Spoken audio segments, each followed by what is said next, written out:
Tax પ્લાનિંગનો રજત episode છે ખાસ તમારા માટે. No tax no return is a myth.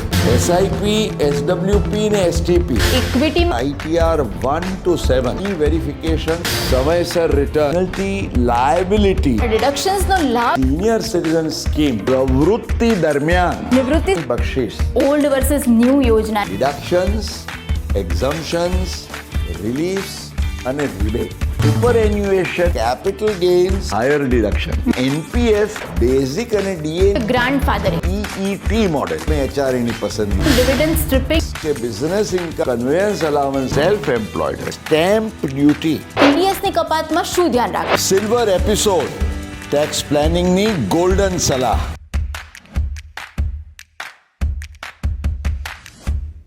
નમસ્કાર દર્શક મિત્રો, ટેક્સ પ્લાનિંગ વિથ મુકેશ પટેલના રજત એપિસોડમાં આપનું સ્વાગત છે.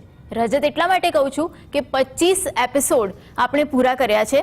મુકેશભાઈ, દર્શકોનો ખૂબ જ પ્રેમ બહોળો પ્રતિસાદ આપણને મળ્યો છે કે 3 ઓક્ટોબરથી જે સફર આપણે શરૂ કરી હતી, આજે 25 એપિસોડ સુધી આપણે એને લઈ આવ્યા છીએ.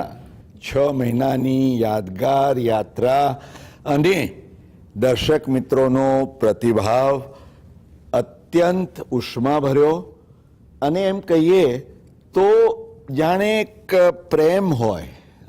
એક એપિસોડમાં આપણી રજૂઆત માત્ર કાર્યક્રમ દરમિયાન જ નહીં, પરંતુ આગળ પાછળ સોશિયલ મીડિયામાં પણ, યુટ્યુબ પર, ફેસબુક પર સતત દર્શકોના રચનાત્મક સૂચનો, પ્રશ્નો તો મળતા જ રહે અને ખૂબ જ આનંદ છે અમને.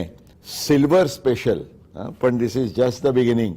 અભી તો મંજિલે ઓર ભી હૈ. ઓકે, તો દર્શક મિત્રો, એક મોટી મૂંઝવણ હતી કે 25 એપિસોડ પૂરા થઈ રહ્યા છે, તો તમારા માટે એવું શું સ્પેશિયલ લઈને આવીએ? કારણ કે દર વખતે ટેક્સના અલગ અલગ પાસાઓ વિશે તો વાત કરીએ જ છે, પણ આ વખતે વિચાર્યું કે 25 એપિસોડ નિમિત્તે વાત કરીશું ઘરના ઘરની. ગુજરાતીઓનું એક સપનું હોય છે કે તેનું પોતાનું ઘર હોય, પણ આ ઘર સાથે આવકવેરાને પણ સંબંધ છે.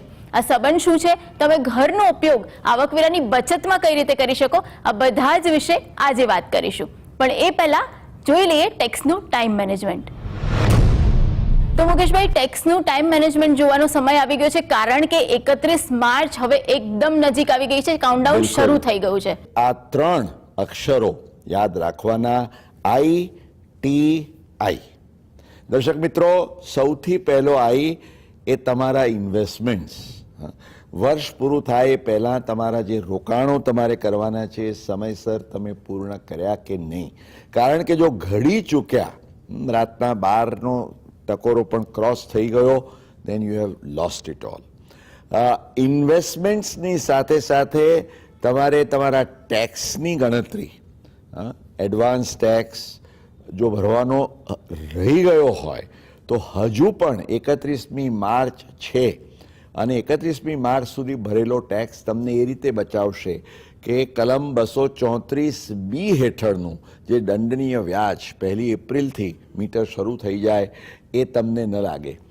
અને ત્રીજી વાત છે ઇન્કમની.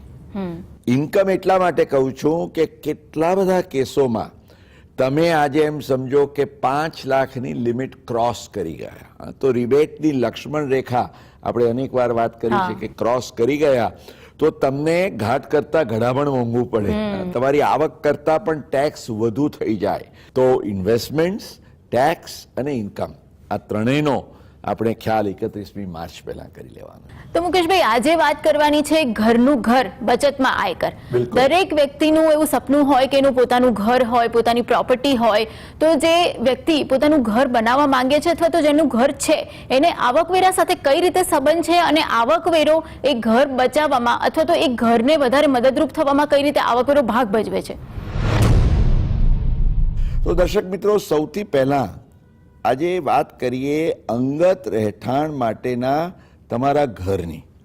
તો અંગત રહેઠાણ માટેનું ઘર જે છે એમાં એક સૌથી મોટું આકર્ષણ જે છે એ છે તમને તમારું વાર્ષિક મૂલ્ય શૂન્ય ગણાય છે. કારણ કે અન્યથા તો આવકવેરાના કાયદા હેઠળ મકાન મિલકત સંબંધી જે આવક છે, તમે એમ માનો કે મારે કોઈ આવક છે જ નહીં, કારણ કે મેં ઘર ભાડે જ નથી આપ્યું, પરંતુ વાર્ષિક મૂલ્યની જોગવાઈમાં એ ઘરનું શું વ્યાજબી ભાડું હોઈ શકત એના આધારે એનું મૂલ્ય ગણવાનો કન્સેપ્ટ છે. હવે એ કન્સેપ્ટના સંદર્ભમાં જો વાત કરીએ તો શરૂઆતમાં એક ઘર, અને હવે તો 4મી 2019થી 2 ઘર પણ તમારા માલિકીના હોય તો એનું વાર્ષિક મૂલ્ય તમે 0 ગણી શકો એવી એક વિશેષ રાહતકારક જોગવાઈ છે. અરે વાહ. સાથે સાથે એક જે સૌથી મોટું આકર્ષણ ઘર વસાવવા માટેનું એ છે 1999થી આજે તમને ઘર બનાવવા માટેનું એક જે સૌથી મોટો ઇન્સેન્ટિવ એ થયો કે હાઉસિંગ લોન મળતી થઈ. એ હાઉસિંગ લોન ઉપરનું જે તમે વ્યાજની ચૂકવણી કરો તો એ વ્યાજની ચૂકવણી પણ તમને આવકવેરાના કાયદા હેઠળ બાદ આપવાની જોગવાઈ, અને અત્યારે તમે જાણો છો એ પ્રમાણે 2 લાખ રૂપિયા સુધીનું આ જે વ્યાજ તમને કલમ 24 હેઠળ બાદ મળે છે. એટલે આ સમગ્ર પેકેજને કારણે હવે આવકવેરા આયોજનની તક ખૂબ વિશાળ થઈ ચૂકી છે. ઓકે, પણ મુકેશભાઈ, જે તમે રહેઠાણની બાબતો વિશે કીધું કે રહેઠાણનું ઘર હોય તો એના પર આ પ્રકારે મૂલ્ય ગણાય છે કે આવી રીતે એના પર લાગુ પડે છે જે નિયમો, એ ધંધા વ્યવસાય પર પણ આ જ રીતે લાગુ પડે કે એના માટે અલગ નિયમ છે? માની લો કે તમારી 4 દુકાન છે, 2 ગોડાઉન છે, ફેક્ટરી છે, તો દર્શક મિત્રો ખાસ ખ્યાલમાં રાખશો કે તમારી કોઈ પણ ધંધાકીય મકાન મિલકત હોય જેનો ઉપયોગ તમે તમારા ધંધા કે વ્યવસાયના હેતુસર કરો છો, તો એ 1, 2, 4 કે અઢળક એવી મિલકતો હોય તો પણ એની કોઈ કાલ્પનિક આવક ગણવાની જોગવાઈ નથી. બીજું એક મુકેશભાઈ, તમે કીધું કે 2 લાખ રૂપિયા સુધીનું જે તમને વ્યાજ બાદ મળે છે એ તમે 2 ઘર પણ લઈ શકો છો, 2 ઘર માટે પણ લઈ શકો, પણ એ 2 ઘર માટે 2 લાખની 2 અલગ અલગ ઇન્કમ ગણાય કે કેવી રીતે ગણાય? જે 2 લાખ રૂપિયાના વ્યાજની જે કપાત છે એ તો સમગ્રપણે 2 લાખ જ ચાલુ રહી. અચ્છા. એટલે અલબત્ત એટલી છૂટ આપી કે માની લો કે તમારી પાસે 2 ઘર છે ને તમે બંને માટે આજે હાઉસિંગ લોનના નાણાં વ્યાજે લીધા છે, તો એક કેસમાં તમે 1.5 લાખનું વ્યાજ ચૂકવો છો અને બીજામાં તમે 75,000 ચૂકવો છો. તો કુલ તમને 1.5 વત્તા પેલા 75 માંથી 50 એમ કરીને 2 ઘરના થઈને સંયુક્તપણે તમે 2 લાખ રૂપિયા સુધી લઈ શકો, પણ 2 થી વધારે બાદ ન મળે. ઓકે. અને મુકેશભાઈ, જનરલી બધા બેંક પાસેથી કે એવી રીતે લોન લેતા હોય છે, પણ આ સિવાય જો લોન લીધી હોય તો કઈ રીતે એની ગણતરી થાય? એના પર એક સવાલ આવે છે તુલા શાહનો. મારે રહેઠાણનું ઘર ખરીદવું છે. રહેઠાણનું ઘર ખરીદવા માટેની લોન હું મારા ફેમિલી મેમ્બર પાસેથી લઉં તો તેના પર ચૂકવવા માત્ર વ્યાજ મને ઇન્કમ ટેક્સમાં બાદ મળે? તમારા ઘરના કુટુંબના સભ્યો પાસે જ ફાજલ નાણાં હોય, હવે તમારે શા માટે બેંક પાસેથી લોન લઈને, એક સમય હતો કે જ્યારે લગભગ 10%, 11%નું પણ વ્યાજ ચૂકવવું પડતું હતું. આજે વ્યાજના દર નીચે આવ્યા છે તો પણ 7-8% તો ચૂકવવા પડે. અને તમારા ઘરના સભ્યો જો ડિપોઝિટ મૂકવા જાય તો 4મી આજે 5% પણ મુશ્કેલી આવે. કે જો તમે તમારા ઘરના કુટુંબના કોઈ પણ સભ્ય પાસેથી, એટલે કે માતા પિતા હોય, પતિ પત્નીના કેસમાં એકબીજા પાસેથી, કે ઇવન પુત્ર કે પુત્રી પાસેથી તમે નાણાં લીધા હોય, ઇનફેક્ટ તમારા કોઈ ફેમિલી ફ્રેન્ડ પાસેથી પણ નાણાં લીધા હોય, તો કલમ 24 હેઠળ એવો ક્યાંય નિષેધ નથી કે તમારે માત્ર બેંક કે નાણાકીય સંસ્થા પાસેથી જ લોન લીધેલી હોવી જોઈએ. હવે આમાં એક શબ્દ પ્રયોગ બહુ જ રસપ્રદ છે 4મી. The word is interest payable is allowed as a deduction. Interest paid એવી વાત નથી. એટલે માની લો કે તમારા પિતા પાસેથી તમે લોન લીધી છે અને તમારા પિતા કે બેટા મને અત્યારે પૈસાની જરૂર નથી, મેં તને આજે 25 લાખની લોન આપી, તું મને 8%નું વ્યાજ આપે છે, પણ આ 2 લાખ રૂપિયા તારે અત્યારે નાણાં ભીડ હોય તો તું ના આપતો, ભલે એ મને ચૂકવવા પાત્ર ગણજે. અને તમારા પિતા છે, સિનિયર સિટીઝન છે, એ 2 લાખ રૂપિયા એ એમની આવકમાં દેખાડે તો એમને આજે બીજી કપાતો કે કરમુક્તિઓ સાથે એમને કોઈ ટેક્સ ભરવાનો થાય નહીં. તમે ખરેખર વ્યાજ ચૂકવતા નથી, પણ એ વ્યાજ ચૂકવવા પાત્ર છે એટલે that interest payable is allowed to you as a deduction. ઘી ઢળ્યું તો ખીચડીમાં. ચોક્કસ, આ તો બહુ સરસ ટેક્સ પ્લાનિંગનો એક નુસ્ખો કહી શકાય. અને આ સિવાય મુકેશભાઈ, જો આપણે વાત કરી કે જે વ્યાજ મળે છે 2 લાખ સુધી બાદ મળે છે, પણ એ સિવાય પણ કંઈ મળે છે કે કેમ, એને લઈને એક સવાલ આવે છે પલ્લવીબેન શાહનો કે જે આપણી નવી કલમ 80EE હેઠળ જે હાઉસિંગ લોન સંબંધી વ્યાજની જે ચૂકવણી માટે કપાતનો લાભ મળે છે આપણને, તે લેવાના હેતુસર આપણે કઈ શરતોનું પાલન કરવું જરૂરી છે? શરૂઆતમાં કલમ 80E, ત્યાર પછી 80EE આવી, અને આ છેલ્લા 2019થી કલમ 80EE ની સ્પેશિયલ જોગવાઈઓ અમલી છે. આ 80EE ની વાત જે છે દર્શક મિત્રો, એ તમારી ગ્રોસ ટોટલ ઇન્કમમાંથી તમને કપાત બાદ મળે છે, અને એ કપાત માટે 3 મહત્વની શરતો છે. સૌથી પહેલી શરત તો એ છે કે જે દિવસે તમે લોન લેતા હો એ દિવસે તમારી માલિકીનું કોઈ ઘર ન હોય તો જ તમે એ લોન લેવાને અને એના ઉપરનું વ્યાજ બાદ મેળવવાને તમે હકદાર બનો છો. That's number 1. નંબર 2, 1/4/19થી શરૂ કરીને એક વર્ષ લંબાવતા પલ્લવીબેન આની લિમિટ આ COVID-19ના આધારે જે 31મી માર્ચ 2021 પૂરી થતી હતી એને લંબાવીને 31મી માર્ચ 2022 સુધી કરવામાં આવી છે. એટલે દર્શક મિત્રો, હજી તમારી પાસે 1 વર્ષનો સમયગાળો છે. તમારું જો પોતાનું ઘર ન હોય તો તમે આનો લાભ લઈ શકો છો. આના માટે આવશ્યક એ છે કે જેને આપણે એફોર્ડેબલ હાઉસિંગ કહીએ છીએ, એટલે જેનો ક્રાઇટેરિયા એ છે કે તમારા ઘર જે તમે ખરીદ કરી રહ્યા છો એનું સ્ટેમ્પ ડ્યુટી મૂલ્યાંકન એ 45 લાખ રૂપિયાથી વધુ ન હોવું જોઈએ. એટલે it should be within the range of affordable housing. તો એ એફોર્ડેબલ હાઉસિંગની રેન્જમાં આવતા હો અને આ ત્રણેય કન્ડિશન્સ તમારી પૂરી થતી હોય તો તમે વધારાના 1.5 લાખ, એટલે ચારમી પલ્લવીબેનનો પ્રશ્ન લઈએ તો 2 લાખ રૂપિયા વત્તા 1.5 લાખ, એટલે 3.5 લાખ રૂપિયા સુધીની તમે વ્યાજની કપાતનો લાભ મેળવવાનું આયોજન કરી શકો. પણ મુકેશભાઈ, મેં એવું સાંભળ્યું છે કે તમે આ જે 2 લાખ રૂપિયાની જે વ્યાજનું છૂટનો લાભ તમે લઈ શકો એ માત્ર તમારું તૈયાર થયેલું ઘર હોય તો એના પર જ મળે. જો અંડર કન્સ્ટ્રક્શન ઘર હોય કે લોન શરૂ થઈ ગઈ હોય તો એ નથી મળતું, આવું કંઈક છે? આ જે 2 અલગ અલગ કલમો છે, સેક્શન 24 અને 80EE, એની કેટલીક જે વિશિષ્ટતાઓ છે એ ખ્યાલમાં રાખવી જરૂરી છે. તમે કહ્યું એ પ્રમાણે કલમ 24 હેઠળ એક કન્ડિશન એ છે કે તમને વ્યાજની કપાત ક્યારથી બાદ મળવાની શરૂ થાય? જ્યારથી તમારું મકાન એની ખરીદીનું કામ પૂર્ણ કરીને, એટલે કે એકચ્યુઅલી તમે એને ફિઝિકલી ઓક્યુપાય કર્યું હોય, તમે પૈસા આપીને પૂર્ણ ખરીદી કરી લીધી પણ હજી બિલ્ડર જો 2 વર્ષનો સમય લગાડે તો જ્યાં સુધી એ તમે ઘરમાં એનો ઉપયોગ કરવા પાત્ર ન થાય ત્યાં સુધી, અથવા તો કન્સ્ટ્રક્શન થઈ રહ્યું હોય તો એ પૂર્ણ ન થાય ત્યાં સુધી તમે એ લાભ લઈ શકતા નથી. હવે તમે પૂછશો કે પણ ત્યાં સુધી મેં વ્યાજ તો ભર્યું, કારણ કે લોન તો શરૂ થઈ ગઈ. એક્ઝેક્ટલી. તો એવા કેસમાં એ જે પ્રી ઓક્યુપેશન પીરિયડનું જે વ્યાજ હોય એ વ્યાજ તમને એને પછીના, એટલે જે તારીખથી તમને મળવાપાત્ર શરૂ થાય કપાત, ત્યારથી માંડીને 5 વર્ષની અંદર એને ઇક્વલ ઇન્સ્ટોલમેન્ટ્સમાં તમને બાદ મળવા પાત્ર ગણવામાં આવે છે. એટલે તમારા જે રેગ્યુલર 2 લાખ ઉપરાંત તમે એ ઇન્ટરેસ્ટને વધારાનું ક્લેમ કરીને સ્પ્રેડ કરી શકો.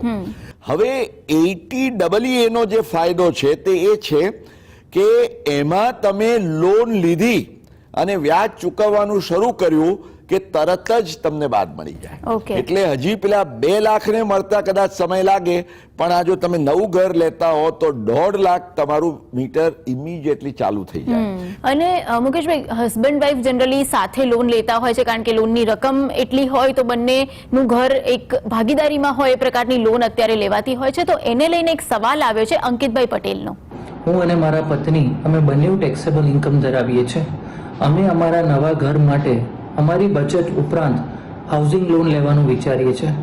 તો આપ અમને જણાવો કે કઈ રીતના અમને ઇન્કમ ટેક્સ ડિડક્શનનો મેક્સિમમ બેનિફિટ થાય અને શું આયોજન અમારે કરવું જોઈએ.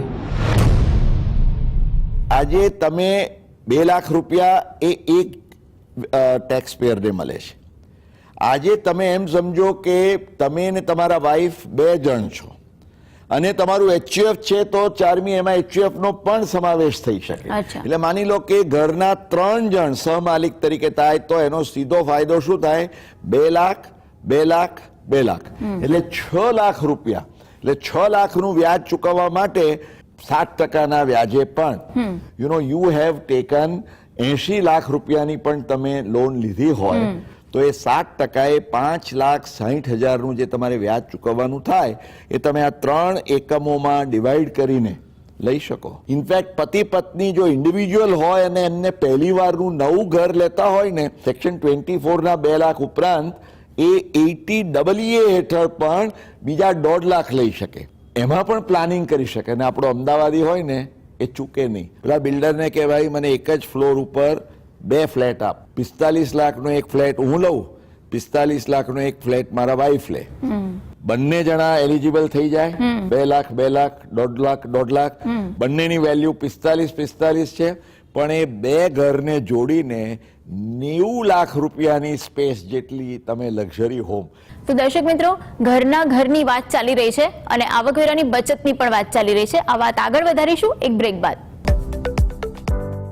મુકેશભાઈ, અત્યારે ઘણીવાર એવું છે કે પહેલા જ્યારે તમે જૂની લોન લીધી હોય તો એ 10%ના 11%ના વ્યાજે હોય ને અત્યારે લોનના રેટ બહુ ઘટી ગયા છે. તો તમારે જો નવી લોનમાં સ્વિચ ઓવર કરવું હોય તો પછી એની ગણતરી કઈ રીતે થાય એને લઈને સવાલ આવે છે દીપ શાહનો.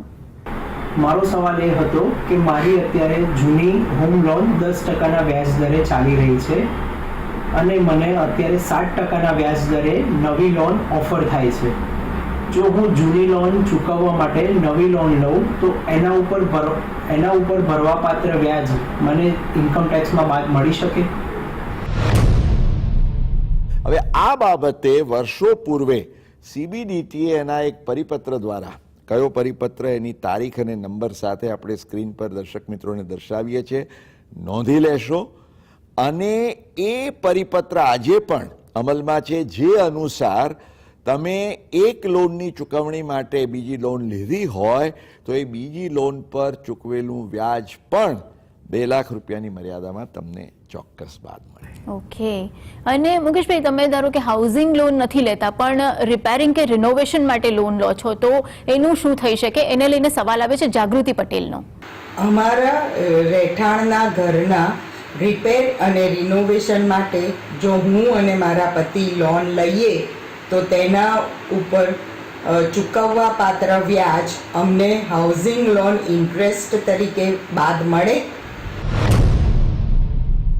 એટલે જો આજે જે તમારા જેવા કેસમાં કે જ્યાં ઓલરેડી તમારું ઘર છે, તમારે નવા ઘર માટે લોન નથી જોઈતી પણ તમારે લોનનો ઉપયોગ કરવો છે ઘરનું સમારકામ, રિપેર્સ કે નાના મોટા રિનોવેશન માટે. Now that is not a new house, પણ આવા રિપેર્સ રિનોવેશનને પણ તમારે એના માટેની લોન ઉપરનું વ્યાજ તમે 30,000 રૂપિયાની મર્યાદામાં 4મી લઈ શકે. એટલે એ અને એમના હસબન્ડ જો બંને જણ ભેગા થાય તો 60,000 રૂપિયા અને HUFને પણ જોડે તો 90,000 રૂપિયા સુધીની લોન નું વ્યાજ. ઓકે. અને મુકેશભાઈ, જે 2 લાખ રૂપિયા આપણે વ્યાજના બાદ લઈએ છીએ એની સાથે સાથે જે લોનનું જે રીપેમેન્ટ છે એ પણ આપણને ATCમાં બાદ મળે છે. તો એને જ લઈને એક સવાલ આવે છે કિરીટભાઈ ઝવેરીનો. મુકેશભાઈ, સેક્શન 80C હેઠળ પણ હાઉસિંગ રિલેટેડ ઇન્કમ ટેક્સ ડિડક્શનની જોગવાઈ છે, તેની જરા સરળ સમજૂતી આપશો. માત્ર ઇન્સ્ટોલમેન્ટ્સના રીપેમેન્ટ્સ જ નહીં પણ એક ડગલું આગળ જઈને કલમ 80C એ પણ કહે છે કે તમે જો ઘરની ખરીદીના હેતુસર અથવા તો ઘર માટેની જમીનની ખરીદીના હેતુસર પણ તમે જો સ્ટેમ્પ ડ્યુટી કે રજિસ્ટ્રેશનનો ખર્ચ કર્યો હોય તો આ 1.5 લાખ રૂપિયાની મર્યાદામાં કલમ 80C હેઠળ 4મી એ પણ બાદ મળે. અચ્છા. આ ઇન્સ્ટોલમેન્ટના સંદર્ભમાં ખાલી એક જ બાબત આપે ખ્યાલમાં રાખવાની છે દર્શક મિત્રો, કે તમે કોઈ ફેમિલી મેમ્બર કે ફ્રેન્ડની લોન લીધી હોય તો એનું વ્યાજ તમે ચૂકવતા હોય બાદ મળે. એટલે કે પ્રાઇવેટ સોર્સ પાસેથી તમે જો ઇન્સ્ટોલમેન્ટ કર્યો હોય તો એ બાદ મળતો નથી. અચ્છા, ઓકે. અને મુકેશભાઈ, હાઉસિંગ વિશેની આટલી બધી વાત આપણે કરી છે, પણ આજે રજત જયંતિ એપિસોડ છે તો થોડાક એવા સિલ્વર ટિપ્સ, ગુરુ મંત્રો. ભલે આ સિલ્વર એપિસોડ છે, but the golden advice for them is just go for it. કારણ કે 31મી માર્ચ 2022 સુધી જો તમારી પાસે ઘર નથી તો મેં કહ્યું એ પ્રમાણે કલમ 80EE ના 1.5 લાખ, કલમ 24 ના 2 લાખ એટલે 3.5 લાખ, અને જોડે જોડે તમે કલમ 80C ના હેઠળ પણ જો 1.5 લાખનું આયોજન કરો તો 5 લાખ રૂપિયા, અને એના 31.2% ગણો તો 1,56,000. ઓકે. અને એવું જ તમે જો આ મલ્ટીપ્લાય કરીને 1 થી 2 કરો તો 1,56 ના 2 એટલે સીધા 3,12,000.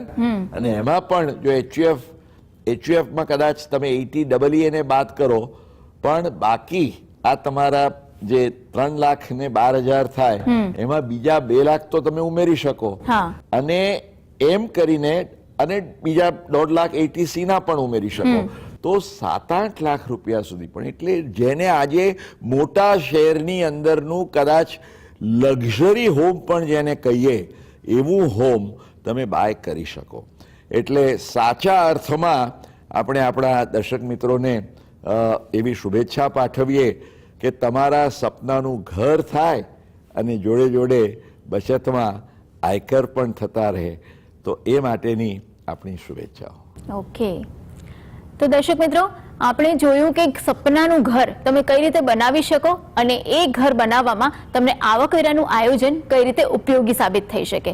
તો આવનારા એપિસોડમાં આપણે વાત કરીશું ભાડાના મકાનની, અને ભાડાના મકાનમાંથી જે આવક થાય છે એના પર આવકવેરાના આયોજનની. તો તમને પણ ઘરને લઈને અથવા તો ટેક્સ પ્લાનિંગને લઈને કોઈ પણ મૂંઝવણ સતાવતી હોય તો તમે તમારા સવાલો અમને મોકલી શકો છો. આ સવાલો તમે ઈમેલ દ્વારા પણ મોકલી શકો છો, અને સાથે સાથે વોટ્સએપ પર વિડીયો રેકોર્ડ કરીને પણ આ સવાલો તમે અમને મોકલી શકો છો. તો જોતા રહેજો tax planning with Mukesh Patel.